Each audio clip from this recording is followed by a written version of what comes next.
getting creative in how we schedule our time too, and prioritizing on our calendar what activities are important to us. If we don't put them down, they're not going to happen. I'm big into weekly planning and all of that. So, but it is so unique to each individual situation. I think remembering that there are ways, though, is important. Absolutely. I think you've hit on a few things that I hadn't even thought about, the getting like friends involved and taking turns. That's absolutely genius. Like, that's, again, because what you do with a partner. So again, if you don't have a partner involved, then actually, get again another mum. So you're basically sharing the load. I think it's a fantastic. I hadn't even thought about that.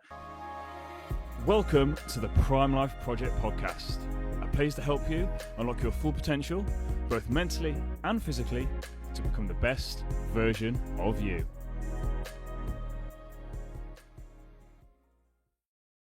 Welcome back to an episode of the Prime Life Project podcast, a place to help you both mentally and physically become the best version of you. Today, I'm very excited to be talking about a topic that I've not actually spoken about before. My guest today has gone through postnatal depression, and it's something that I've never spoken about before on the podcast. So I'm extremely pleased to actually be talking about this, because I'm having conversations with a few people recently that have struggled with this, and I know it's not a conversation that women do openly talk about, but then when they actually do, they realize a lot of other people struggle with it as well, and they kind of like suffer in silence. So I really wanted to approach this topic today with my guest, who is Jill Wright. So Jill Wright is a mum-trepreneur, I have to make sure I got that right, mum-trepreneur turned life coach. Her passion is helping other busy, overwhelmed, and exhausted mums reclaim their connection with themselves so they can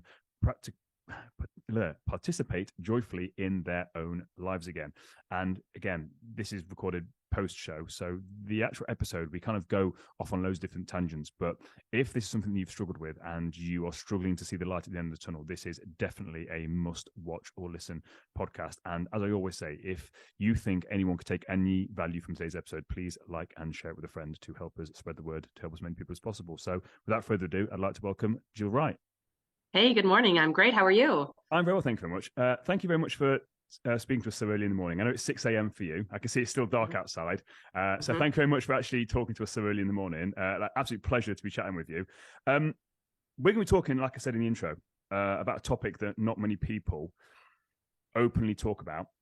But I think it's really important we go back to your story to discuss it, to then give people hope that there is a better future. So can we talk about what made you want to actually help mothers because of postnatal depression? Yeah, absolutely. So for me, I experienced postnatal depression with my second child. I had the normal sort of baby blues with my first, but it was all normal. It's your first kid. You don't really know what's normal and what's not. You just sort of power through. And then when I had my second, a whole bunch of stuff for me happened all at the same time, which kind of amplified everything. So I had my second child. My first child was diagnosed with autism. I was starting a brand new business, and the pandemic decided to come around and throw a wrench in everything I was doing. So I found myself very much stuck at home, as we all were, but with this mounting sort of anxiety and depression that I didn't know was getting as bad as it was. I didn't have any external people coming in to be able to say, like, Jill, things are getting weird here. Like, you need to take a look at what's going on. And so I didn't realize until it was well into it, which is, I think, the case with a lot of moms. You power through and you're tired and you're like, this is part of it, but you don't realize until it's too late. And then most moms, when they reach out for help, if they do, they're well past the point of, I need this. We're strong and we just tackle it all and take everything on. But when we're finally ready to ask for help, we're broken.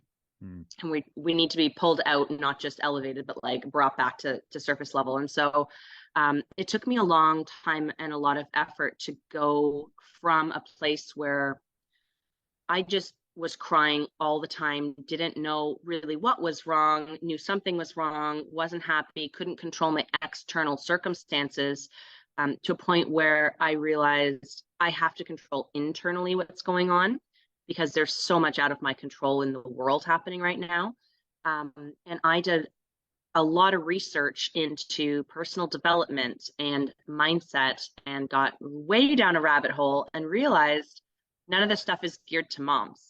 It's all, old white men who are giving me, they're wealthy and they have free time and they don't have the same lifestyle that I do. And so I became really focused on taking that information that I really wanted to be able to implement in my own life and find a way to make it work for my life circumstances. And so that's really where the brand of Grow Like a Mother came from, is taking personal development tips, tactics, theories, and tailoring them in a way that's accessible for a mom who's either a working mom, a stay-at-home mom, a new mom, mom with lots of kids. Like, we're all different, but we all have some of the same restrictions and challenges with our current life cycle.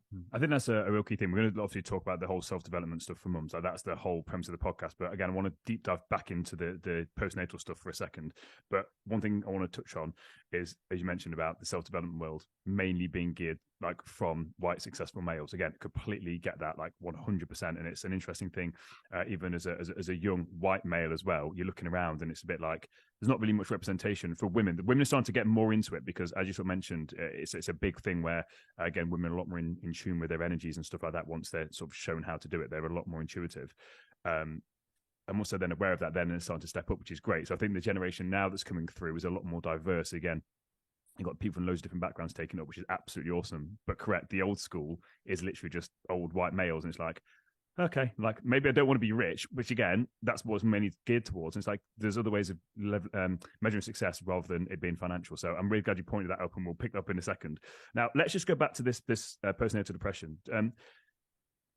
You mentioned here that you didn't know that something wasn't quite right. Do you think, had someone come to see you, that they would have picked up that something wasn't quite right? Like, what were the kind of symptoms and stuff that you were experiencing? Mm-hmm. So yes and no. I think that for me personally, not intentionally, I was projecting the impression that everything was fine and I was holding it all together. And even though I felt like I was drowning, many people told me that, and people who know me well said that they didn't see that. And so I think that's something to be aware of, that we don't, even if we know someone and love someone, we might not see what's really happening sort of beneath the surface with them. They might not be trying to hide it. They might just be, really good at keeping it together. For me, some of the things that I experienced were just extreme tiredness, but past a level of exhaustion, past the normal level of what happens with the newborn. You hope in a situation where there are two parents present, you're both equally tired. Like, you're going to be tired. That's just part of it. You've got a baby up all night. But it was to the point where I would have like my dad or my mom come over solely so I could go to sleep, not for them to visit with the baby or for me to have a break or time to myself. Every minute I wanted to be in my bed and just sleep. Something else that was a really big indicator for me was I would just cry for no reason all of the time. And I've experienced some depression and anxiety in the past. It's not postnatal. So I kind of knew, but I couldn't identify whether it was caused by being tired or if it was something more. So for example, I would take the babies for a walk. I had a double stroller because one was 2 and one was brand new. And I would walk the neighborhood. And so as I was walking, I would just bawl and it didn't matter if people were coming by, like I couldn't stop myself from just crying all the time. There was one Thanksgiving dinner. I was with family and my husband's family and my kids were around and everyone was behaving great. There was no reason for any distress. And I just started to cry at Thanksgiving dinner and had to get up and walk away. Like, those are abnormal reactions. So that really let me know that something else is happening here. I found myself very irritable, always sort of reactive, resentful, a little bit quick to anger, more than my normal. So if you start to notice little personality shifts like that, or you feel a little bit out of control of your reactions, that's a really good indicator too. But it's tough because so many of those can just be symptoms of being an exhausted new mom. Hmm. I So think we're the biggest not thing is the giving. fact you'd already had one child. You kind of had an idea, and the key thing for yourself as well is that you'd gone through depressive spells in the past, so you kind of had a bit of an idea of, this wasn't quite like this in my last pregnancy, and this kind of mimics what was kind of going through before. So you kind of had a bit of a roadmap.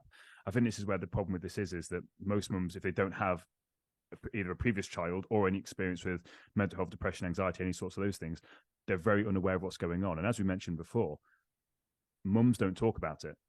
Yet when you open up, you realize that loads of other mums have experienced it and no one was talking about it, which I find absolutely bizarre. Is that something you found yourself, that once you started to talk about it, you had loads of other mums say that they experienced it as well? For me personally, one of the ways that I work through things just in my personality is talking about them. So I was always really open about it. And I think one of the problems I experienced, even being open about it, is I would get reactions like, oh, it'll pass, or yeah, we all feel like that. That's part of it. Or, oh, seems like everything's okay. Like you don't look that bad. And so it would be here I am trying to express and really make people aware that this is more than just difficult. And the reactions were like, oh, being a mom's hard. And yeah, we all go through that. And so that's a bit discouraging, I think, for people who are brave enough to talk about it. If it's not something that naturally comes to them as a way to deal with things, if they're hesitant to speak up or express any sort of what they might consider like a deficiency or something like that, then they get met with this dismissive sort of talk from well-meaning people. So that makes it difficult. But a lot of my friends, once they heard me talk about it, they did open up about their own experiences. And that's something that really helped me want to keep talking about it and keep helping moms, because I realized not only was the majority of people impacted in some way, they knew someone or they experienced themselves, but they looked at me like I was a superhuman mom, and they were like, "But you're doing it all, and like you're running your business, and you've got your two kids, and you've got this, that, and the other thing happening, and you're still dealing with this. How is that possible?" And I'm like, "I'm not dealing well with anything. That's why I'm talking about it." So Mm-hmm. I think I wanted to break that image that, like, yes, there are strong moms, and yes, there are strong women who can handle a lot of stuff, but that doesn't mean that it's not crippling. Like we still need to recognize that there's a very real thing happening, even if it appears to people on the outside like everything's fine. So we need to sort of say, It's really interesting you said that, because the last guest I had on was a former police officer, and he said the exact same thing. The fact that obviously from the outside, everything looked amazing. And I even said that with my depression. It's like being a functioning alcoholic. I believe you can be a functioning depressant, but basically you, especially as a new mum, you like got to put this mask on, like basically show the world that you are a good mum, because if you're struggling, then quote unquote you're not a good mum. So you've got to put on this big thing, and you've got a business, so you've got to show up there, and there's all these things you've got to put on, all these different masks, but then no one really sees what's going on behind closed doors. And I think that's the key thing with depression, is it hides so easily. It's so easy to hide it, but only really how heavy that mask is that you're having to put on every single day. One question I want to ask, I don't know the answer to this, but and I'm not sure if it's prevalent in a lot of women that suffer with this, but did you notice a disconnect from this second child? Because a lady I was talking to, I said off air, she mentioned that she felt a complete detachment from her child, like it almost wasn't hers. Did you experience that? Is that a common thing that you know about, or is that just in special situations? I definitely have heard that that's the case because it can be like a coping mechanism almost. Uh, for me, yes and no. And what made it almost worse for me was my second child was very needy. She wasn't able to be calmed by anyone but me. She required me all the time, which I think heightened everything for me. Because as people, no matter if you're a mom or a man or whoever you are, you need space and time for your own self, right? As moms, part of the problem is this, we get like touched out, like people are always on us. And so when you're in a state where you just want to be by yourself in bed, that can really compound things. So I didn't experience necessarily a disconnect in terms of a connection with her, but I definitely felt a resentment. Mm-hmm. So it was very much like, it's hard to describe it really, but it was also for me very different because my first child, I didn't know that he was autistic, but he was not an affectionate kind of kid. Like he didn't like snuggles and he didn't, so it was just a whole different experience for me. But I can see how easily that would happen, like that someone would feel like a detachment as a coping mechanism. Yeah. But isn't it interesting? I feel like you sort of mentioned there, it's a case of, again, it's overwhelming, overbearing for you. But again, quote unquote, to be a good mum, you've got to love your child unconditionally, and you sort of feel that. I think there's a lot of this stuff here where there's a lot of pressure, especially obviously dads get it as well. And I think the key thing with this is like dads go through their own stuff as well. And it was really, really interesting. I went to see a comedian, I'm not sure if you're aware of him, Daniel Sloss. I went to see him live last 2 weeks ago, 3 weeks ago. And anyway, part of the sketch that he was talking about was his wife, she gave birth. And he said, again, it was part of a joke, but there was obviously a lot of seriousness in it about with childbirth, dads go through a lot. They see the person they love go through the most excruciating traumatic pain. They see them essentially in all their blood and all that sort of stuff, and then just expect it to be fine. And the guys don't really talk about it, and it's quite traumatizing. So again, it's interesting. Like I know that it's sort of different for the male and the female, but for right now, what you're saying here with this, I think it's really interesting that actually women are meant to be like super mums all the time, and you've got to love this child unconditionally, you've got to be perfect on, and it's just completely unrealistic. So before we move on to where you're at now, because one thing I want to sort of pick up on here is there any lessons that you learned from that experience that you think someone that's struggling right now might be able to use and utilize? Because again, there's not much help out there for postnatal depression. Most people don't really know they're going through it. So now you've come out the other side and you've worked with a lot of women. Is there any advice that you could sort of give and lessons that you've actually learned through going through that? Yeah, absolutely. And the first one is hard for women in general, is that you need to ask for help earlier than you think you need it. And doing that doesn't make you less. Understanding where you need the help is something that we struggle with. And so it's okay to say, I need help, but I don't know how. I don't know what I need. And you'll realize that people want to help you and they also don't know how. And so you can work through that together, because there's going to be people who feel like, hey, I know a lot of us will hear like, if there's anything I can do, let me know. But the mom doesn't know what she needs. And so it's okay to say, I don't know what I need, but let's think about what this could be together. So asking for help is not a shameful thing. It's so necessary. There's a reason that they say it takes a village. People aren't built to do anything by themselves. And I think we need to remember that right now, especially in a society where it's very,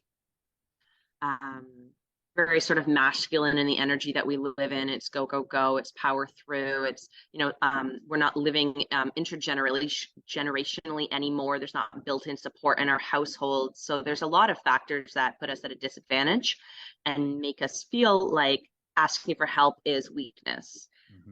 So I think shifting your perspective around that and making it the norm. The problem is that sometimes women don't have access to help. And so we need to get creative on where that help comes in. So that's a whole other rabbit hole that we could go down. But asking for help for sure was a big lesson, because it's much harder than it sounds. Easier said than done. And another really big lesson that I learned is that you're really in control of your thoughts. And as much as you feel out of control in this experience, and you feel like everything is swirling and you can't put your finger really on anything, and it's a bit of a haze and a fog, getting control of those thoughts is really how you start to get control of your life back. And so that in and of itself is a whole big process, but it starts with... let's talk about that. Yeah, so you're going to start. Yeah. Let's go down that rabbit hole, because I think this is one of the biggest things. Again, I've mentioned it a few times in previous podcasts, but one of the biggest things that changed my life, especially when it came to taking control, responsibility, et cetera, and ultimately changing the direction of my life, was taking control of my thoughts. People hear that and they don't understand what that means. So can you sort of explain, like, because I'm assuming this is something you do with your current clients and stuff. So what does that process kind of look like? Because again, you know what it's like before you heard any of this stuff. Someone say, yeah, take control of your thoughts. You're thinking, what the hell are you on about? So can we just strip it back to literally the bare bones? Like, what does it actually look like? Yeah. The first thing is you need to get quiet so you can hear them, because there's so much noise around in our lives, in our heads, in our physical spaces. It's noisy. And in order to really first hear your thoughts and understand what they are, you have to listen. You have to make a conscious choice to get quiet and just tune in. And we don't give ourselves that space very often. You have to intentionally take the time. And it doesn't have to take extra time. You can do this in the shower, right? Like, it doesn't have to be an hour set aside to meditate. Like, moms don't have time for that. And nobody has time for that. Until you see the value of that activity, you're not going to prioritize it. And so in the beginning, you need to find ways to work it into your normal day. So starting with a shower is a great way. Moms are often like, oh, I don't even have time for a shower. Take your shower, first off. Um, that's the first step in prioritizing yourself, but that's also a good place to just let your thoughts quiet and hear what's happening in your head. And once you can start to hear the inner dialogue, you can start to notice patterns. And I think that that is a big place to start, because if you can see that there's a pattern of you saying to yourself, I'm so tired, I'm so tired, I'm so tired, or I hate this, I can't wait to bedtime, when is someone going to help me, whatever the thoughts are, if you can identify that, then you can reframe it and shift it. Mm-hmm. And so that for me is where it started. And affirmations were really powerful for me. But just identifying what the thought is that's harmful or triggering, or it serves you in some way. Mm-hmm. That's the hard part, is that it serves you in some way. And so there's resistance to change it because it feels comfortable, right? But even just for a day, trying, when you think that thought, now that you've identified that it's happening because you've taken the time to get quiet, it's just saying the opposite, or reframing it. So instead of saying, oh God, I'm so tired, you could say, I have more than enough energy to do what I need to do today, and you're not going to believe it in the beginning necessarily. And that's the interesting part about our subconscious brain, is that you don't have to believe it right away, but the thoughts that you're thinking and the words that you're saying, they're all being processed by the subconscious brain, and it will start to believe what you tell it, no matter what, if it's the good or the bad. Yeah, and that's the thing, isn't it? Like the subconscious can't accept, or it can only accept, it can't reject. So whatever you plant in there will grow. And it's interesting, a few things you absolute golden nuggets there. So I want to sort of like break it down for the audience. The first thing is like taking time, because I've read down here when you're talking about meditating, and I thought to myself, I know straight away what the audience, the mums, are like, oh, I don't have time. So I'm really glad you addressed that, saying take time, like make time just for a shower. Again, there's ways around that. You have to prioritize just yourself. You'll just feel better just having a shower. And as you mentioned there with the mindfulness meditation, it's not about sat there on a stool in silence. You can do it with noise around you. It's just, because all you're doing is turning inwards. Like, and it's, I learned an amazing, someone said something to me years ago, basically saying, if you can go to like a football game and be mindful and actually listen to your voices there, that's what it's all about. It's really easy to do when it's quiet, but actually when it's really busy and noisy, if you can just turn inwards and start to listen, that's an absolute art. So again, getting quiet, absolutely fantastic. And you can hear your thoughts and then recognize patterns. Like, our thoughts are patterns. We basically think the same thoughts every single day. And if you're not aware of it, your thoughts over time then become your beliefs. So again, if you're saying to yourself, I'm tired, I'm tired, I'm tired, you will then believe that you're tired, even when you're not tired. So it's then starting to actually question, well, am I actually tired? And it's also being aware as well. I think this is a key thing as well, to just be, your thoughts are valid, but it doesn't mean that you have to accept them. And it doesn't mean that you shouldn't want to try and change it. So I love what you sort of said there. It's like, so you see this negative, well, what's the polar opposite of that? And then, as you said, I've got more than enough energy. And what you're doing is you're going from a disempowered state to a completely empowered state, which again, just that 5-minute shower, you go in negative, drained, you then come out refreshed, you've washed away the negativity, and now you've got this new positive affirmation where it just gives you a bit of hope, which I think a lot of mums need, because it can feel, I can feel like it's never ending. Yeah, exactly. And I think that the task of getting from where you are to where you want to be can feel so monumental. It can feel like so far away, that the key thing to remember also is that it's just one thought at a time that you're changing. It's not everything, right? And just like when you're trying to change a habit or accomplish a goal, it's always one step at a time. You don't need to know the whole road. You just need to take the next right step, the next thought that you want to change, practice it, get good at it until you believe it, and then move on to the next one. So I think that that's a big one too, is that when you're trying to make a change and you're so desperate to get out of the state that you're in, it can feel overwhelming and impossible when you look at where you want to be compared to where you are. So changing our perspective to where do you want to be tomorrow is a little bit easier for us. Mm-hmm. Well, I mean, even just at the end of the day, isn't it? It's just like, just rather than looking so far ahead, it's just like, right, how can I just be okay by the end of today? And then tomorrow, and it just slowly builds up. It's like, how do you become a millionaire? Well, £1 at a time or $1 at a time. Like, it's, you don't just suddenly wake up and have this thing. There's like a process to it, and you can't rush that process. And especially if you've never done any of this stuff before, you're going to suck at it. It's going to be hard, but actually, this isn't just about you being a newborn mum. It's like, actually, there's so much more to it for the rest of your life, which we're going to talk about in a second. You talk a lot about driving the bus of life, like driving your own bus. I absolutely love this. So what do you actually mean by that, about actually driving your own bus? Because if we're not driving our bus, then who is currently driving it? Yeah, this is sort of the pivotal thing that I realized is that we're in control of not a whole lot in life. There's a lot of external stuff, but we're in control of our reactions and we are in control of the direction that we take our life. And so that's what I mean by we're driving the bus. We are the one at the wheel making the decisions every day. We're taking the actions, we're making the choices. And so if we can empower ourselves to recognize that as truth, like, yes, actually taking a bit of responsibility too is hard. But if you are not the one making the choices about what is happening, where you're going, what you're thinking, who you're surrounding yourself with, then you are at the complete mercy of your external circumstances. And you're basically passing the baton to anyone and everyone who thinks that they have a better idea of your life than you do. And it's the same thing, I think, with like asking for advice from people. We fall into this trap a lot, not realizing that we always know the best answer for ourselves. We give the microphone to somebody else, but they might have a different perspective or agenda or a different level of consciousness that they're coming at it from. And so they're not in our shoes, but if we allow them the opportunity to make the decisions or give the advice, we're losing complete control and we're going down a path that isn't necessarily meant for us. Do you think that people do that because they don't want to take responsibility? Meaning, if they've got a decision to make, they know the answer. But if I then ask you for the answer, you then give me an answer. If it then goes wrong, I can be like, see, well, it wasn't my choice. Do you mean it's not my fault? Do you think there's a bit of an element to that as well? Yeah, it's both, I think. I think we're looking for validation. We're not able to self-validate, even though we know. So we're looking for someone to tell us that we're right.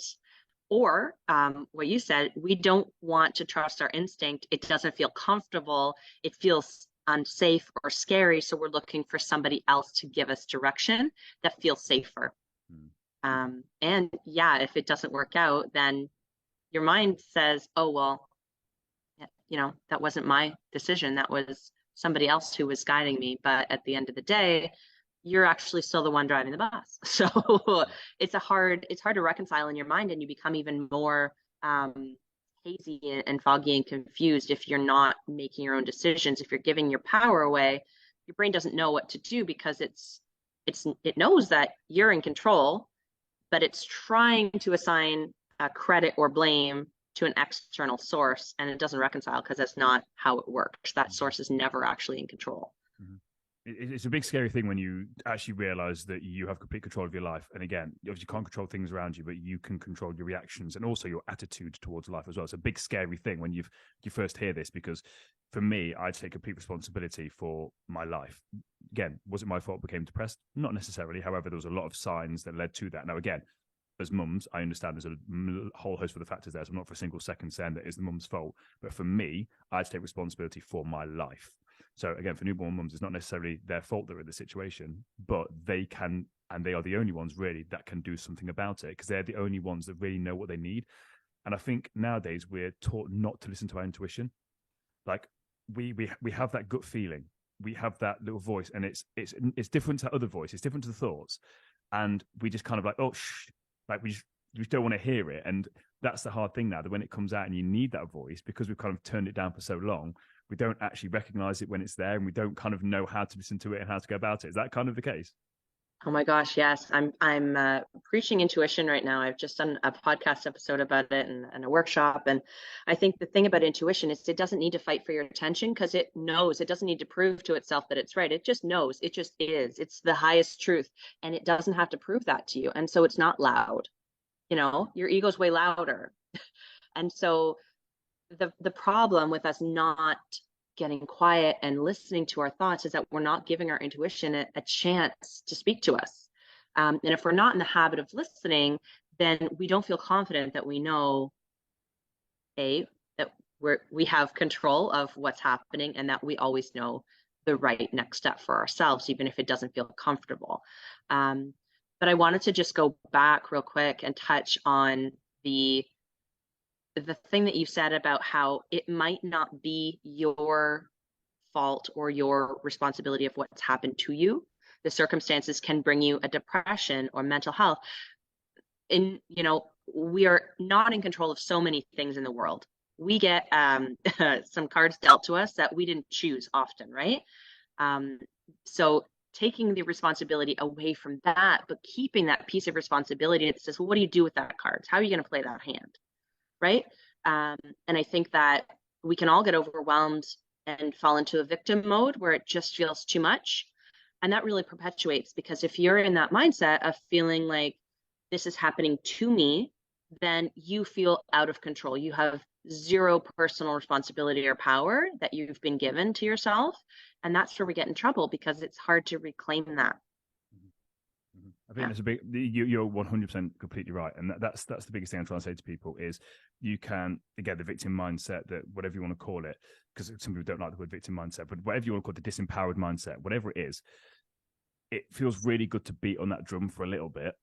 But the more you beat on that drum, all you're going to do is attract people that have the same limited views as you, the same victim mentality as you. And then before you know it, you just sat there in a band of people that are completely disempowered, retelling themselves this same story. And it's completely disempowering. Like, you have this problem or this thing that's happened. If you focus on this thing has happened, it is negative, and that's all you're focusing on. That's where your energy is going. But actually, if you're like, right, this thing has happened, what can I do about it? Because again, it could be 99.9% someone else's fault.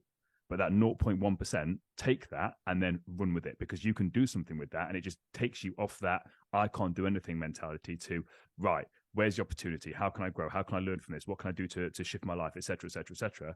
And as I'm sure you know, I'm not sure how you feel about this, but for me, I say that depression is the best thing that ever happened to me, because without it, I would have carried on living completely negative, like, thought patterns cycle, and I would slowly have just gone downhill until I was 50, 60, 70 years old, realizing that my whole life has basically been wasted. But I had to kind of just jump off that metaphorical cliff, hit rock bottom, to be like, oh dear, I've got to do something about this. But it's really empowering. All these negative things that happen, actually, if we look for the opportunity, there's real growth in that, especially as a new mother. You've got this newborn baby, whether it's your first or your second, whatever it is.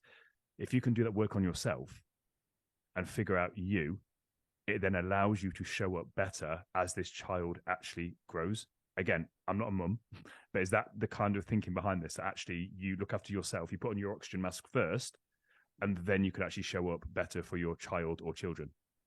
Yeah, I believe that. Definitely. I think that there's not only a baby that's born, there's a mother that's born too, you know? And even if it's your second, third, or fourth child, it's a rebirth of you. And so you have to take the time and be intentional about relearning who you are in this new situation, right? And if you don't allow yourself the opportunity to reconnect, realign, and rediscover who you are now in this new role, not just as the role of mom, but in you as the person. For me, it was like, well, who is Jill? I forget what I like to do. I forget what I do for fun, because I haven't taken the time to allow myself the space to do that. Once you do, if you can create some space, I'm big on finding ways to create the space to separate a bit from your role of mom, reconnect with you, you're filling your cup. You're able to I almost think of it like a light from within that you can really grow. And if you can grow that light and feel rested and in control of your emotions and well fed and have your like move your body and all of the things that you know are going to make you feel like you're at your best. You're not going to lose your patience as much with your kids. You're not going to feel like you're irritable or angry or disappointed or discouraged. You're not going to be placing as much blame on other people because you've got that personal power back. It makes such a difference if you can come to any role from a place of personal empowerment and really feeling like you're at your best, because it's such an important part of my soul that I feel fulfilled and I can show up better in my other roles.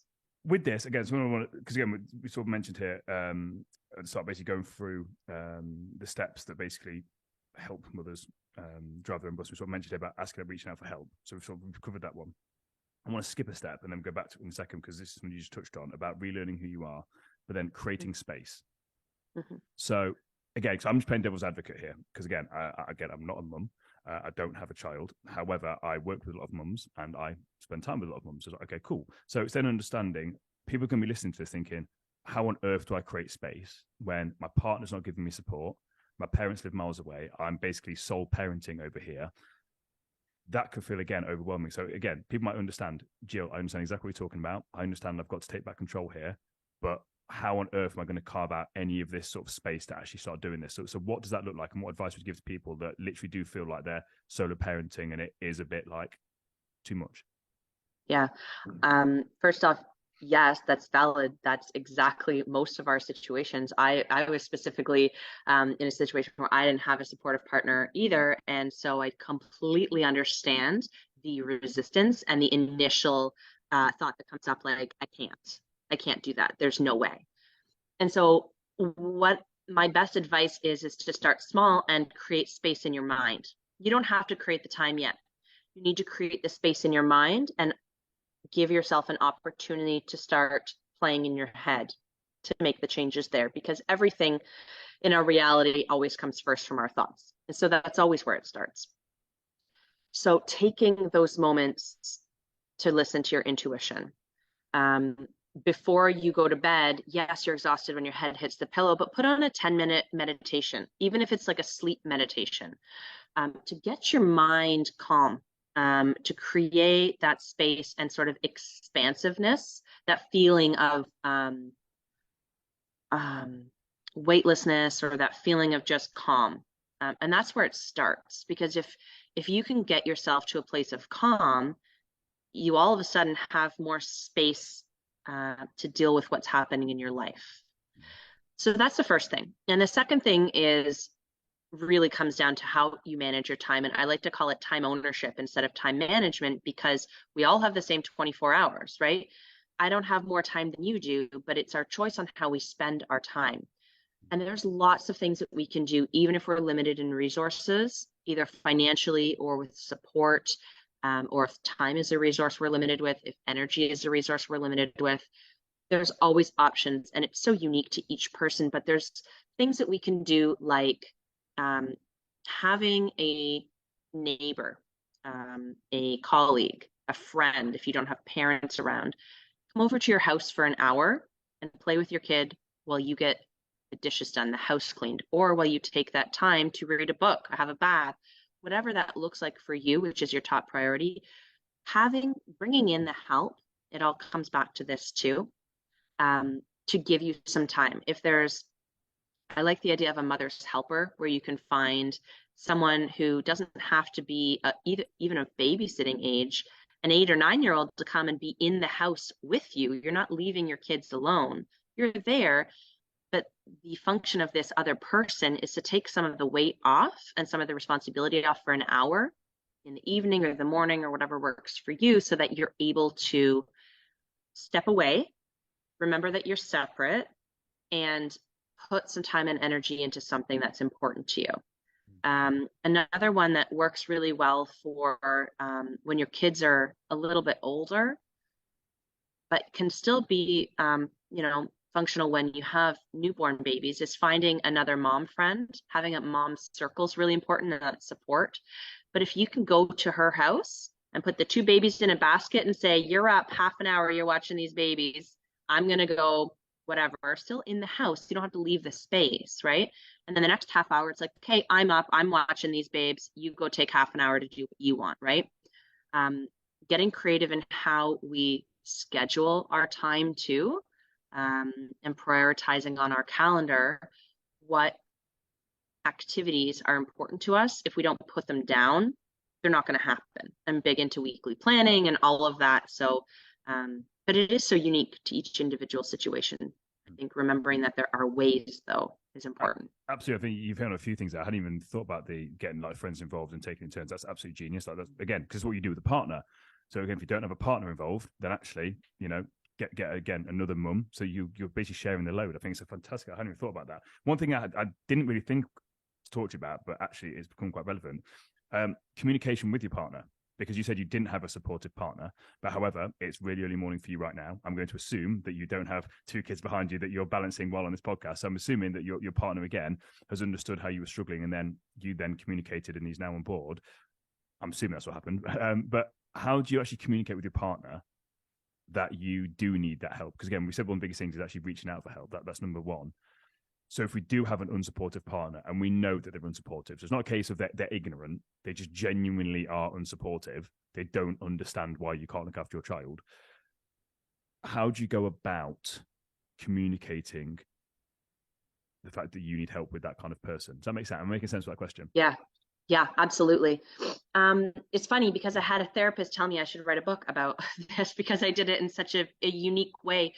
My story's a little bit unique, in that for me, I'll take you back to the beginning with how I dealt with it and what the outcome was. So for me, constant communication is something, as I mentioned earlier, my way of dealing is talking out loud and telling people what I'm feeling, right? And so for me, I was always super communicative, even if I wasn't able to express what the problem was. I think that became a bit of a barrier, though, in terms of me not being able to articulate exactly, look, why are you sad? Was the question I got a lot. Well, I'm not sad, but I can't really tell you what's wrong. And so doing the internal work and listening to our thoughts will help us be able to articulate to the people in our life what is going on, even if it's, I'm not sad, but this is the narrative in my head, to help really make it clear what's happening, even if it doesn't make sense, being willing to say the things that sound silly or that you might be ashamed of. Because when you say them out loud, it also gives you a bit of perspective, like, oh, that is kind of silly. Why would I think that? Even if you do, it shines a light on it. And so I think that that's really important. Having that open communication all the time, if the person is willing to listen. Hopefully they are. And I think another big part is, if they can't understand with the words that you're saying, giving them an opportunity to have the experience for themselves can be a little bit eye-opening too, right? It may feel difficult or scary to, if you have a partner who's not super involved, leave them for the afternoon with the kids so that they can experience what you experience, but allowing yourself and the partner that opportunity for them to be in the thick of it by themselves and do the things that you normally do without help from you. That's one thing that I specifically find a lot. We worry about the caregiver when we leave. We don't worry about the baby. We know the baby's going to be fine. We're like, okay, if you get stressed, like, just put the baby down. Are you going to be okay? Do you know where everything is, right? We try to baby the caregiver that we're putting in charge of our child. And if we can step away from doing that and let them have the experience, that's going to allow them to really, hopefully, understand and feel what that is, even if it's for an hour or two or a day. Then maybe they're able to magnify that to, this is my whole life, nonstop every day. This is what it is for me. So I think those two things are paramount. But for me, what ended up happening is that I realized that my partner and I were just very different in the way that we were interpreting, right? And so we had a strong enough relationship that we were able to, I hate the term, but like consciously uncouple about this. And for us, the solution worked out well, that we would co-parent separately, And so I don't have my kids here because they're with him at his house. And so I am able to have the time and the space half of the week to do what I need to do to fill up my cup so that I can be full and present for my kids on the days that I do have them. He has the same opportunity. And now he's really understanding, because he has them by himself 3 days a week, what it is. And so even though it's maybe better late than never, that's how he was able to understand, because he's in the thick of it. Certainly not recommending that anyone else necessarily take the same path that I did if it's not right for them. There are ways to work with therapists and counselors and keep a marriage together if that is what's right for you. But sort of being open to all the options and understanding there's different ways, there's different solutions. And if you can get creative, if you can't get on the same page with someone, then that's not bad. That's not a fail. I think ultimately it's about making sure you get the best environment for the child or children, whatever that is. And again, sometimes it's two different things. You've got the relationship with yourself and your partner, and then the relationship with yourself and your kids, and then ultimately the relationship the kids have with you guys. And again, the fact you were able to come to that outcome, again, fantastic. But again, people listen to this, and this is the whole point of the podcast. The point of the podcast isn't for myself and my guests to tell you guys what to do. It's to just get you thinking. So you may not have resonated with anything that's just said there, but it got you thinking, oh, I can't do that, but I can do this instead. That's the whole point.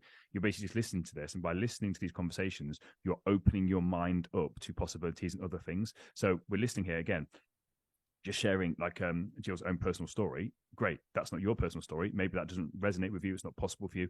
But can you take the principles that are being mentioned and be like, I can't do that, but I can actually do this? I think it's fantastic. A key thing mentioned here as well is when you started to talk and you said things out loud, you realize that sometimes it's silly. This doesn't just go for parents. Like I say about it a lot, you can't think clearly inside your own head. You make things so much worse and bigger and crazy inside your own head. But then when you talk it out loud, even if it's just to yourself or even writing it down, you're a bit like, oh, wow, okay, well, that's really easily solved. Like, okay, so again, get things out on paper. It's really a game-changing thing to do. One thing I want to sort of loop back around to about, again, relearning who you are is about focusing on values and desires.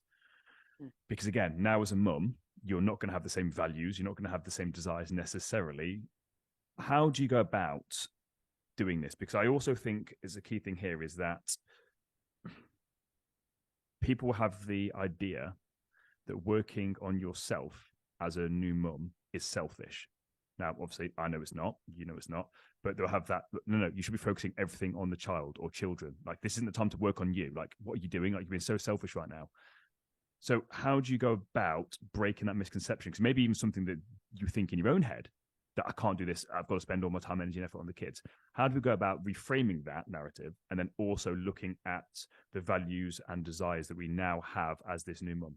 I know it's a really big loaded question, but it is a big loaded question. But again, it's one step at a time, right? I think a reframe is that the better you can be in your own body, mind, and soul, the better you can show up for others.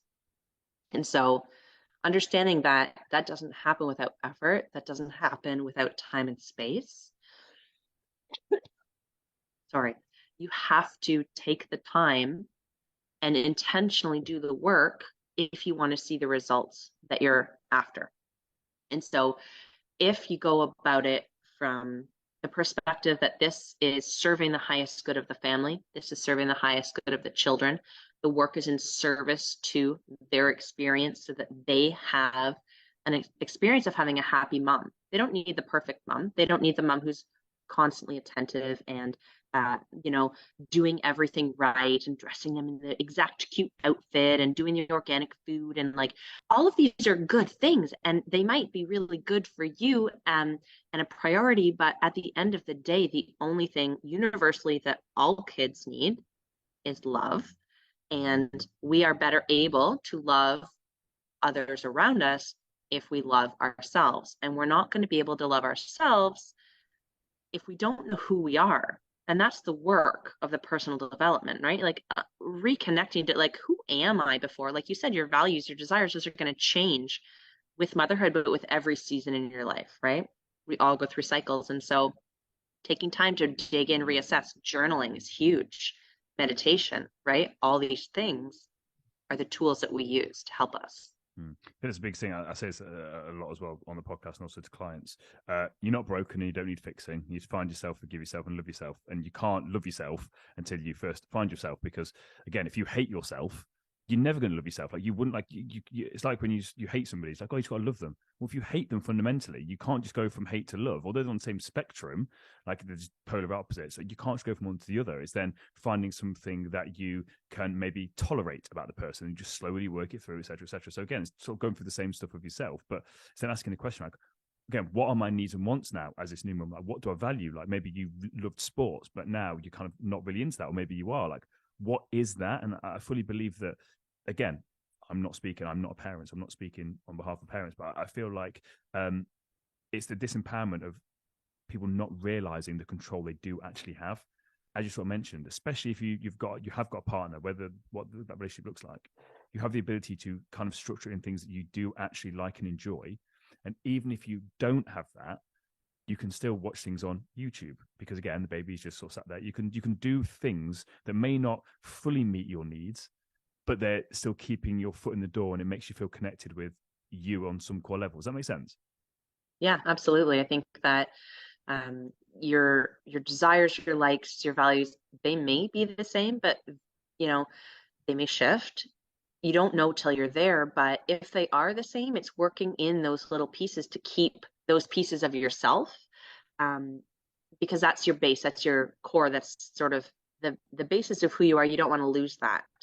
Even if some pieces change, some values change, the circumstances around you change, you've grown, you've changed, but there are still pieces of you that make you you and not losing those.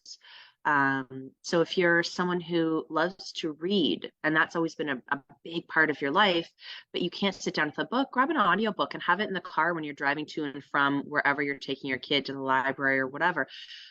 If it's something that you used to love, going out to experience different foods and having that social atmosphere, and you miss that in your new role, well, have people to your house, put on the Food Network and try a new recipe. There's lots of different ways that we can incorporate the things that we used to like into our time in our new circumstances. And understanding that it's okay for things to shift. That's life. Life always is transitional. We're just riding the wave. We're going with the flow. And if you're not taking control of that and driving the bus, you're letting your baby drive the bus, and the baby's not licensed. They haven't had any training, like they don't know how to drive a bus. So you need to be the one to keep the control and prioritize yourself so that you can safely drive the bus and keep your baby safe, right? This is an interesting thing. I don't know how to word this, just popped to my head. I'm just thinking about someone that I know that's a parent. They won't have a clue. I don't think they listen to the podcast. But when you see people with kids that are 1, 2, 3 years old, and they're basically asking the kid's opinion about certain things. Now, again, I now spend quite a lot of time with a 4-year-old, like literally the place I work off. Obviously, Katie, you spoke to, again, got a 4-year-old. So that's all well and good. Great. But they don't have the ability to actually make smart choices. So when you're out in a grocery store and you're asking, oh, what do you want to eat? It's like they're 2 years old. They don't know what they want to eat. Like you make the decision for them. And then as they get older, like now that's just to pre-frame my question. So my question with this is, do you think a lot of parents struggle because they're trying to overcompensate for stuff that they struggled with as children? Do you know what I mean? Like they maybe didn't have the best upbringing, their parents were too strict and stuff. So they're now trying to overcompensate, but like, oh, well, I don't want that to be the case. So then they basically, as you said, give total control over to the child because they're not so sure in themselves and trust themselves to do a good job and not become their parent. Does that make sense? Yeah, absolutely. And there's been a huge shift in the pendulum of parenting strategy. And so I think that there's work collectively to be done to sort of find that happy medium again. But the idea that I think it's a great idea to do our best for our kids and raise them in a way that we would have liked to have been raised, and you use that consciousness as motivation. I think that is really powerful. However, also understanding developmentally what's appropriate and what's not at each age category. And so there's this book called Simplicity Parenting that sort of breaks it down into ages 0 to 6, 6 to 12, 12 to 18. And it's the first 6 years are govern phase. Like, you're not the friend, you're the parent. You are creating boundaries, you are creating rules, you are helping establish how life is for the child. And then between 6 and 12, you're gardening. And so I think garden, growth, govern, anyway, something along the idea of you bring them into the experience. You're still driving the bus, but in those ages, they are more developmentally able to make decisions and learn lessons and participate. And then in the 12 to 18 category, you're able to step back a bit because you have set that foundation for them so that they know where their boundaries are, what the rules are, how to function. And so it's just identifying what age category your child is in. I personally really love to be able to say yes as often as I can to my kids, because I empathize with the position of being a kid. We've all been there, and you hear no all day long. You have zero control of anything that's happening to you. You don't want to go to school, you still have to go to school, right? You don't want to have your potatoes, they're still on your plate. Whatever the thing is, kids don't have a lot of control, and they're always looking for it, which is sometimes why we see that behavior, right? That acting out, that defiance, not listening, all these things. And so I think that there's definitely value in preemptively deciding before you're like right in the thick of it in the candy aisle at the checkout at the grocery store. That's not the time to make the decision if you're going to say yes or no. You have to decide in advance. But being intentional about when you say yes and when you say no, within the limits of how old your child is. But boundaries really help kids feel safe, especially at that young age, because they don't know. No, boundaries. They can't. That's basically essentially what I was getting at, is the complete lack of a boundary setting. You can see it causes chaos and confusion, because as you grow older, again, as you sort of mentioned, at that age, kids don't have the conscious ability to think. Again, it's all subconscious. And you're essentially programming them. That's what you're doing. So if the kids don't know healthy boundaries and never had that, and they always get what they want, that's not good. Then equally, as you said, always saying no to them is also not good. So it's find that healthy balance, and then potentially articulating to them, if the answer is no, well, why is the answer no? Like actually explaining to them whether they understand it or not, but you're actually explaining. So it's not just a no, it's a no because of this. Like, can I have this candy? Well, you've just had candy over there. Like, we've got some when we get home. So no, you can't have it this time. But next time when we come, actually, I'll let you pick it. Whatever. I'm just making examples off the top of my head, but it's like not just saying no or yes. It's just try and communicate a little bit to explain why you're setting that boundary and why that boundary is in place, so they don't feel like they're just being rejected, if that makes sense. Because that's a big thing even at that age. We've gone completely over the shop here, and I absolutely love this. It's been actually brilliant. Like, we've gone we've got to the whole structure. I was like, yes, this is kind of what I want to get out of this. But we've gone on loads of different tangents I didn't even know we were going to. But where can people find out more about you? I know you've got your own podcast. But where can if people want to find out more about you, want to connect and reach out to you, where can they find out more information about you? Yeah, I do. I have a podcast that's called Grow Like a Mother. And that's the handle that you can find me on Facebook and Instagram as well, Grow Like a Mother. And I have lots of free resources on the website, which is livingwithheart.ca. So those are the best places to connect. Yeah. Honestly, amazing. I get Mikey to ping them all over the bottom of the screen, and also they'll be in the show notes as well. But Jill, thank you very much for your time today. It's been absolutely awesome. Thank you so much, Daniel. It's been a pleasure.